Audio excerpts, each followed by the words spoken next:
The book of John, chapter 5. Sometime later, Jesus went up to Jerusalem for one of the Jewish festivals. Now there is in Jerusalem, near the sheep gate, a pool, which in Aramaic is called Bethesda, and which is surrounded by 5 covered colonnades. Here a great number of disabled people used to lie, the blind, the lame, the paralyzed. One who was there had been an invalid for 38 years. When Jesus saw him lying there and learned that he had been in this condition for a long time, he asked him, "Do you want to get well?" "Sir," the invalid replied, "I have no one to help me into the pool when the water stirred. While I am trying to get in, someone else goes down ahead of me." Then Jesus said to him, "Get up, pick up your mat and walk." At once the man was cured. He picked up his mat and walked. The day on which this took place was the Sabbath, and so the Jewish leaders said to the man who had been healed, "It is the Sabbath. The law forbids you to carry your mat." But he replied, "The man who made me well said to me, 'Pick up your mat and walk.'" So they asked him, "Who is this fellow who told you to pick it up and walk?" The man who was healed had no idea who it was, for Jesus had slipped away into the crowd that was there. Later, Jesus found him at the temple and said to him, "See, you are well again. Stop sinning, or something worse may happen to you." The man went away and told the Jewish leaders that it was Jesus who made him well.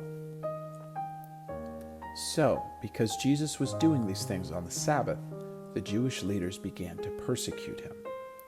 In his defense, Jesus said to them, "My Father is always at his work to this very day, and I too am working." For this reason, they tried all the more to kill him. Not only was he breaking the Sabbath, but he was even calling God his own Father, making himself equal with God. Jesus gave them this answer, "Very truly I tell you, the Son can do nothing by himself. He can only do what he sees his Father doing, because whatever the Father does, the Son also does. For the Father loves the Son and shows him all he does. Yes, and he will show him even greater works than these, so that you will be amazed. For just as the Father raises the dead and gives them life, even so the Son gives life to whom he is pleased to give it. Moreover, the Father judges no one, but has entrusted all judgment to the Son, that all may honor the Son, just as they honor the Father. Whoever does not honor the Son does not honor the Father who sent him. Very truly I tell you, whoever hears my word and believes him who sent me has eternal life and will not be judged, but has crossed over from death to life. Very truly I tell you, a time is coming and has now come when the dead will hear the voice of the Son of God, and those who hear will live.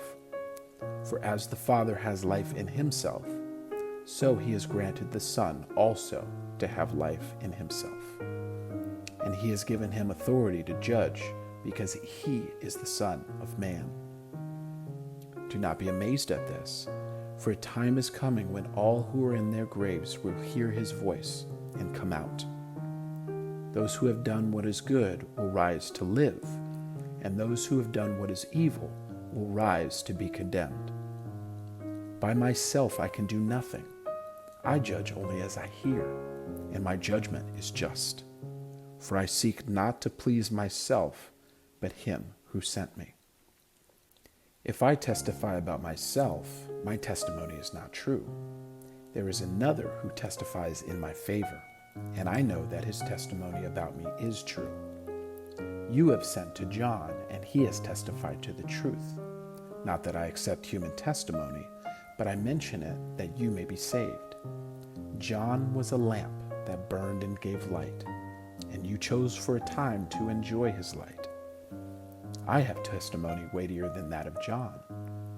For the works that the Father has given me to finish, the very works that I am doing, testify that the Father has sent me. And the Father who sent me has himself testified concerning me. You have never heard his voice, nor seen his form, nor does his word dwell in you, for you do not believe the one he sent. You study the scriptures diligently because you think that in them you have eternal life. These are the very scriptures that testify about me, yet you refuse to come to me to have life. I do not accept glory from human beings, but I know you. I know that you do not have the love of God in your hearts. I have come in my Father's name, and you do not accept me.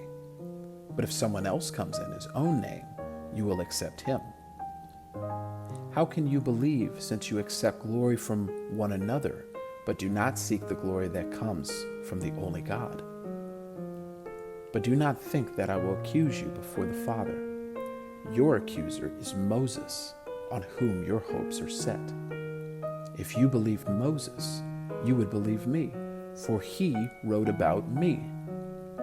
But since you do not believe what he wrote, how are you going to believe what I say?